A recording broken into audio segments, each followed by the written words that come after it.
আমি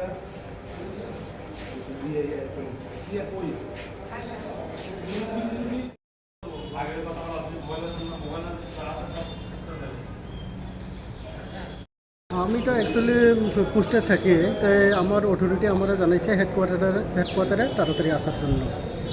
অ্যাকর্ডিংলি আমি হেডকোয়ার্টারে এসে দেখি রাইফেল হাবিলদার নরেশ কচ্ছপ নাকি স্ট্রোক করে মারা গেছে। যতটুকু আমি শুনেছি, সে যখন মোবাইলে কথা বলছিল বাড়ির লোকের সঙ্গে, তখনই সময় হবে আনুমানিক 9টা সাড়ে 9টার সময়, তখন নাকি স্ট্রোক করেছে। এরপরে পাশে যে বেটে ছিল চিল্লাচিল্লি করে সবাইকে ডেকে এনে খবর আমাদের অথরিটিকে খবর ঠিক। কি নাম? নরেশ কচ্ছপ।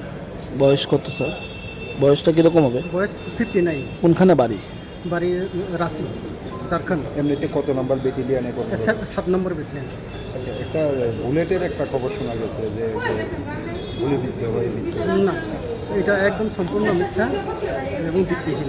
এমনিতে কি উনি কোনো অসুস্থ আছিল স্যার? এমনিতে উনি অসুস্থ আসলে যতটুকু শুনেছি ডিসেন্ট্রিও ছিল, ডিসেন্ট্রি এবং শারীরিকভাবে হাঁটে নাকি কিছু ফ্র্যাকচার হয়েছে। বয়স্ক মানুষ তো, এটা আমিও এত ডিটেল এইসব ব্যাপার জানি না।